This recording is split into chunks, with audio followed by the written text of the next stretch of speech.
Welcome back to The Rock Room and another episode of the Rock Your Divorce podcast, where we help men successfully navigate the divorce process in a healthy way. I'm your host, Stephen Valente. If you're like me, you have many misconceptions about the financial aspects of divorce. You don't know who you can talk to or even trust to ask questions about those misconceptions. You are struggling by laying awake at night, stressing on how you're going to survive financially after this is done. And you are also struggling emotionally because your marriage has turned into a contentious business transaction. If that sounds like you, then you are absolutely in the right place. Because in today's episode, we're going to talk about the business of marriage, and I'm going to give you the top 4 things that you can do to succeed financially, not only during, but after the process is finished. If that sounds like something you're interested in, then plug in, turn it up, and let's hit the stage. As we discuss on this podcast, there are 7 key areas of your life that if you focus on them each and every day, you will absolutely not only be able to navigate the divorce process in a healthy way, but you will absolutely thrive afterwards. And the visual that I normally provide is that of a 7-channel mixing board or a 7-channel soundboard. And each of those channels represents one of the key areas of your life. And the faders themselves are the amount of time and effort and energy that you have to put in each and every day, sometimes hour by hour, in each of those key areas of your life. And as I've described in the past, it's impossible for us as men to set the expectation for ourselves that we will be able to equally balance all 7 areas of your life, especially during the divorce process, hour by hour and day by day. The divorce process is very heavy, and all of those areas of our life sometimes can get out of balance. But it is us focusing on just a few key components within each of those areas that really helps us maintain or get to that balance and not only navigate in a healthy way, but ultimately set us up to thrive after the process is done. So in today's episode, we're going to talk about the 5th fader, the 5th area of your life, the financial aspect of your life. And in today's episode, we're going to talk about the business of marriage. So what do I mean by the business of marriage? Well, not only through my divorce process and afterwards, but in some of the men that I have coached in the past or am coaching right now, there's some mistakes that we make in relation to the business of marriage. And as I said in the opening, you can struggle deeply emotionally when you really realize that your marriage has turned into a business transaction, right? The divorce has been filed, whether it was by you or by your former spouse or soon-to-be former spouse. And the love and the connection and the emotion that goes along with that portion of the marriage is in essence gone, right? So really all you have left is kind of this legal business aspect, enforceable by the state per se. And it's a very awkward place to be at. I know for me, it was a very uneasy and awkward thing to look at my marriage and see it as now what's left is a business transaction, or be told that this is a business transaction. So some of the mistakes is as we kind of come to grips with that feeling and we finally let that kind of flow over us, really can be broken down into 3 parts, right? So the first mistakes that we make as men, really kind of before the divorce process gets going, is that we're not necessarily sure where our finances are within our marriage.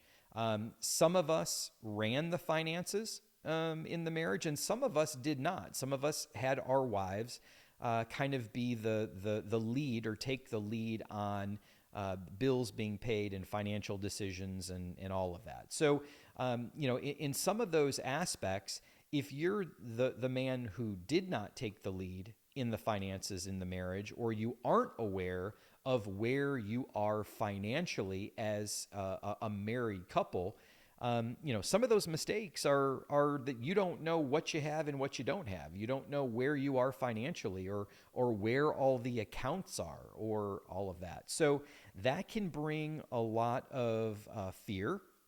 It can bring a lot of anxiety, and the unknown to what your financial, what your financial future looks like based on where your present financial status is. So those are mistakes that we're making. You may not have a financial consultant, whether it's a CPA or a certified financial planner, or you may not have what I'll call a financial coach to be able to understand where your finances are and what that means not only during the process, but ultimately what's going to happen afterward. And for those of us that did not know that the divorce was coming, it may be one of those positions where you aren't prepared, to properly plan for what expenses you're going to occur during the financial aspect of this divorce. Because, and we're going to talk in subsequent episodes about legal and financial and really get down into details related to finances and law in those two areas. But divorce is and can be extremely expensive, especially depending on how high conflict it is, whether you're a business owner or you have children and custody battles, or the circumstances surrounding your divorce. The process could go on sometimes for, years, depending on how things are going. And that can be extremely expensive. What I am going to talk about in a future episode is really the legal process and understanding how attorneys are paid and some of those things. So check the episode out regarding attorneys and hiring attorneys and the legal process, the financial aspects of the legal process. So those are some of the mistakes that I've noticed or I made kind of in the early stages of the divorce. The mistakes during the divorce, as the divorce process keeps going, you're going to find that you may be making mistakes or may not understand, where all of your assets are. Again, if you weren't the one that was controlling the assets in the marriage, or you all had decided that your spouse was kind of take the lead in the finances, you may not necessarily know what assets you have or where they all are. And again, could be a very uncomfortable situation walking into that because you don't know necessarily what they're worth or what they could be worth by the time that the process is not even, it's done, but what happens after, right? So there are mistakes that can be made financially with that from men, if not given the proper guidance, if not having the proper coaches and mentors related to finances and divorce. You could ultimately end up, agreeing to things that may be not beneficial to you, or may put you at a disadvantage by not knowing where you stand. And I think I've seen in the past where men, just to get the process done, just to be done with it, or to move on with their lives, they make very poor financial decisions, and they give a lot of very poor financial concessions because they don't have all the information, or they don't understand what their rights are in the business part of marriage, and therefore they set themselves up for failure and for greater stresses financially long term because of that ignorance or non-education about finances or their rights. So watch out for those kind of during the divorce process. And then after the process is done, you absolutely need to find an expert about helping you budget and get your finances back in order, because not realizing the impact financially of what divorce means, from taxes to alimony to child support to, what does it mean for the assets that you received during your divorce versus the assets that your spouse or former spouse received. That can be financially devastating for you as a man. You have to educate yourself. You have to become much more proactive in finding those things out and making those decisions, or being part of those decisions during the mediation or the court trial process. And I think sometimes also we let our emotions get in the way. For those of us that, let's say, you were the reason for your wife filing because you had infidelity in your marriage, and you feel guilty or you feel shame. So you feel like, in order to make up for it, you need to give concessions, or you need to, provide more than potentially what you're legally obligated to do so. That is your choice. But at the end of the day, you have a life to live after. Your children have a life to live after. You have to restart your life when this divorce is done. So being fair and equitable to yourself, or utilizing the court system or the mediation process to have a fair and equitable division of the marital estate, is something that you need to fight for. And we're going to talk a little bit about that, coming up. But ultimately, it all boils down to that your life is going to change.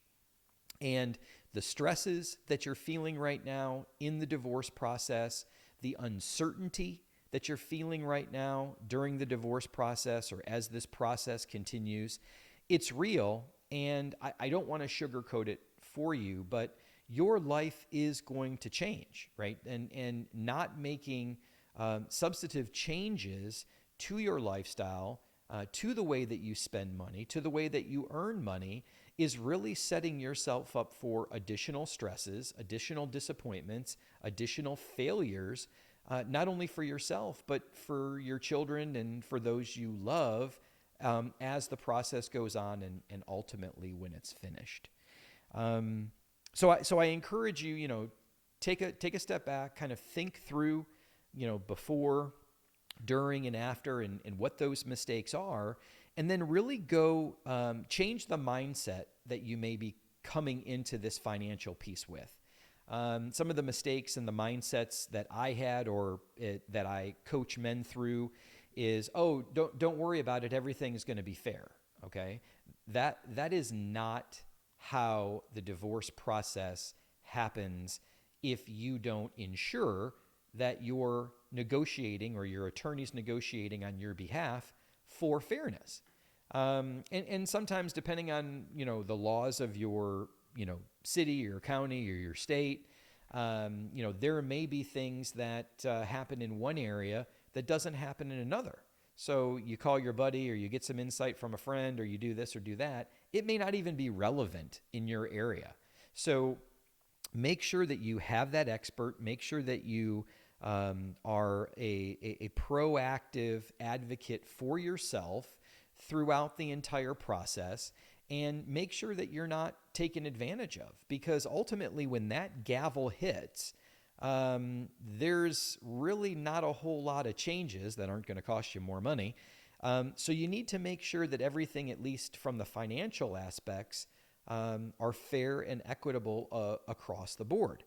I've seen other men, just as I said before, give up or concede, take the stuff, I don't want the stuff. And you have that right. You have the right that, in essence, 50% of everything that you acquired during your marriage, unless it was inherited based on some, at least, state laws that I'm familiar with, all of that should come about a 50-50 split, right? But there are men out there that are like, look, just take all the stuff. Like, I want out, I want peace, or I need to start my life again. I don't want to continue to waste money on attorneys and mediation hearings or court hearings. I don't want to keep going back for things and changing it. So taking all of these things into consideration is something that, if this is your first time through the divorce process or you're just starting the divorce process, you have to be able to be educated and learn about expectations and boundaries and know that all of this is going to go on, and you have to be ready and willing and able to not only accept it, but deal with it, because, this is your financial future, and you need to be able to, to set yourself up and set your kids up for, success and thrive after this divorce process is finished. Because eventually it is all going to work out, right? This is as I've shared with you in the past, this is a season of your life. And as frustrating and as disappointing and as scary and all of that this is, it's just a short window. And if you take care of yourself and you focus on those 7 key areas and just a few of those key components in those areas each and every day, you will get through this process in a healthy way, and you will absolutely have a life that's going to thrive afterwards if you put in the work.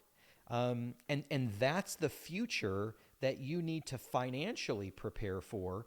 But that needs to be done during the process, if that makes sense.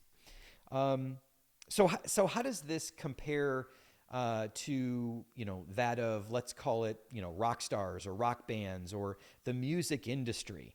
And how is finances and marriage and business and marriage and finances and music and business and music, how do they cross? Well, I'm going to share a story with you. I had an opportunity. I traveled a lot during one job that I had, and was always on the road, probably 2-3 nights a week at times, and on airplanes. And most recently, you never know who you're going to meet at the airport, right? And I am proud to say, although he's not a rock star, he is a rock star. Most recently, I had an opportunity to meet the man, Ric Flair. And the picture that you see on the screen right now is me standing in line when I had a chance to meet and talk with the Nature Boy, the professional wrestler. And professional wrestlers are pretty much like rock stars as far as I'm concerned. So, but the point of the story is that you never know who you're going to meet at an airport or on the plane. And I had an opportunity to actually sit next to Dwayne Allen, a founding member and singer within the country band, the Oak Ridge Boys. And they're here from Nashville, and we were on a flight back from Arizona. And I had an opportunity to sit next to him for 4 hours and talk to him about lots of topics. And one of the things that, to kind of spark the conversation as we were going and all of that, I asked him a question. And the question that I asked him was, what music venue was your absolute favorite to sing in, right? Because, you look at these musicians that travel the world, right? They go to all these different countries. They play in the most beautiful places or the most iconic places, right? For musicians and for those of us that think about music venues that are iconic, Madison Square Garden, right? The Grand Ole Opry, the Ryman here in Nashville. You've got Red Rocks out in Colorado, right? There's all these venues that have a lure to them. They have a history, and they have all of this. So, I was sitting next to Dwayne, and I thought, you know what? I'm going to ask him where it was his favorite place to play. So I kind of, as there was a lull, I said, hey, let me ask you a question, right? Where's the most favorite place that you've ever played? What's the most favorite place you've ever played? And he sat there for a second, and he looked right at me, and he said, my most favorite place is the one that pays me the most. And it was not the answer that I had expected, right? What I expected was this artist and this, someone who is into their craft and into their artistry, and they're so creative, and they're thinking at these venues like I'm thinking these venues are, right? But what it really did was it solidified to me what I had been learning over time by either meeting people in the music industry, being friends with individuals in the music industry, whether it was performers or writers or publishers or producers, that it's a business. And although we go there as fans and we listen to their music and we like the performances and the shows, this is a business transaction for them, right? And it doesn't take long by Googling or Chat GPTing struggles with financial arguments between bands and their management, bands and their record label, band members and band members.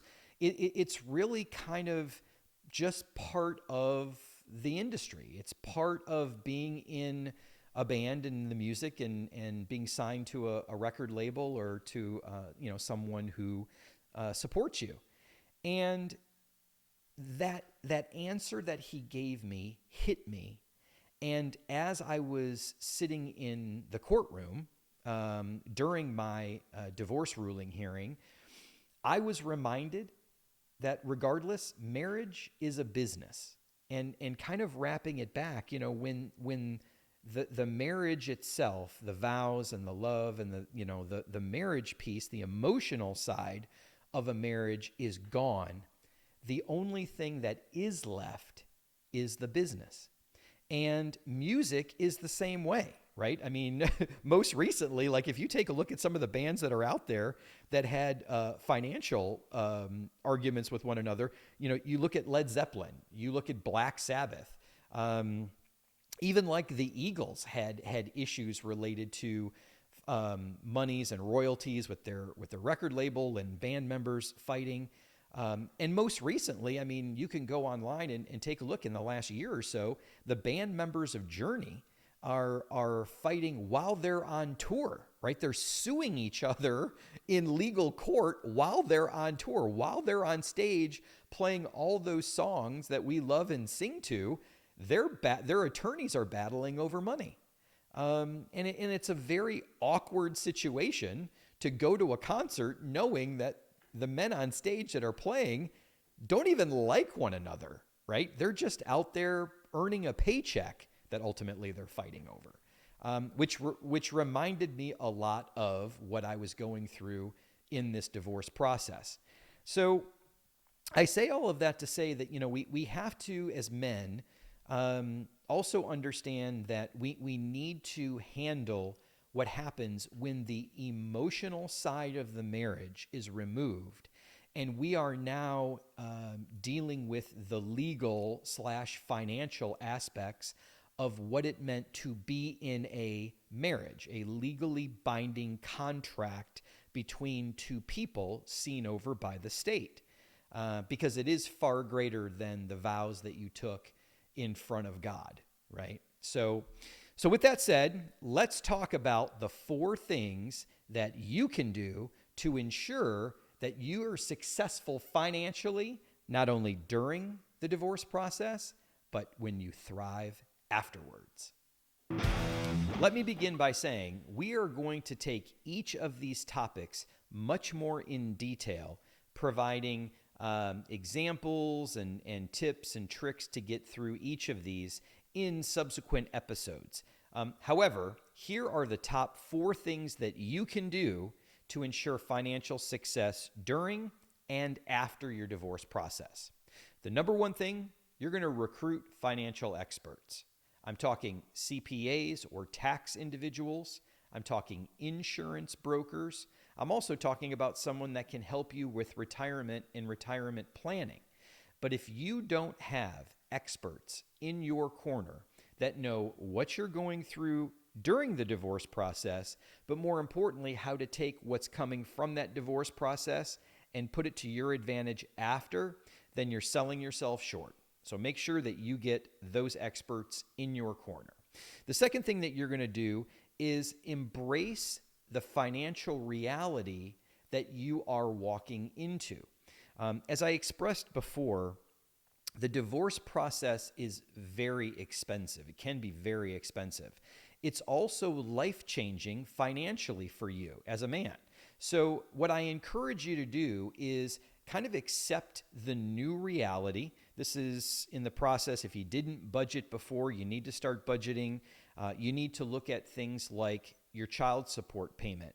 Are you going to have child care expenses if your former wife was a stay-at-home mom or didn't work outside the home? What is it going to look like in your budget to support, in essence, two households? Because between child support and potential alimony, you may be having to do double of what you were doing in the past based on what the court rules your financial obligations are. And ultimately, you're going to have legal expenses that come from this entire process. Hopefully, you're not paying for your former wife or soon-to-be former wife's legal expenses, but that's also something you might need to take into consideration. So just know that you're going to have to embrace your new reality, and you're going to have to make lifestyle changes financially in order to kind of get yourself in that new reality mode financially. The third thing that you're going to do is you're going to eliminate debt. Now, we've got tons of ways that we're going to talk, like I said, in subsequent episodes about it, but there's no way that you can move to the fourth part of this, which is building wealth for your future, if you don't eliminate debt first. And lastly, you have to build wealth. You have to plan wealth. You have to get somebody on your team that's going to help you understand what your financial future looks like. And this is something I want you to be excited about. I want you to be excited about after the divorce process is done, you have in essence, a blank slate. Your future, your financial future is on your terms. So that if you did not make financial decisions in the past, if you weren't the one that controlled the finances or was responsible for the finances, you are now. So there's a lot of learning that you're going to have to do. But this is an exciting time for you because ultimately all the financial decisions that you're going to make are yours and yours alone. And those can be good or those could be not so good based on some of the things that we've already talked about. So I want you to look at this as an exciting time to change your lifestyle, to build wealth, to live the life that you had hoped and dreamed of, whether you were married or now that you're single. And really utilize the time and the resources that you're going to have now as a single person or single father and be able to implement a lot of the things that we're going to talk about in subsequent episodes to ensure that you're financially secure and that you can help your children be financially secure in the future. So if there's anything that I said that has resonated with you or struck a chord, and you'd like to learn some more information, I encourage you to go over to www.rockyourdivorce.com. I ask you to sign up for a free 30-minute phone call with me because I know that I can help you not only navigate this divorce process in a healthy way, but absolutely thrive afterwards. I'm also asking that you like and subscribe to the Rock Your Divorce podcast. And if you know any men out there that are either currently in the divorce process or recently out of the divorce process but still have not healed yet, I encourage you to share the Rock Your Divorce podcast with them. Invite them here to the Rock Room so we can all learn from one another on how to successfully navigate that divorce process and thrive afterwards. That's it for today's episode. I thank you for watching. I'll see you here again in the Rock Room next time for the next Rock Your Divorce podcast.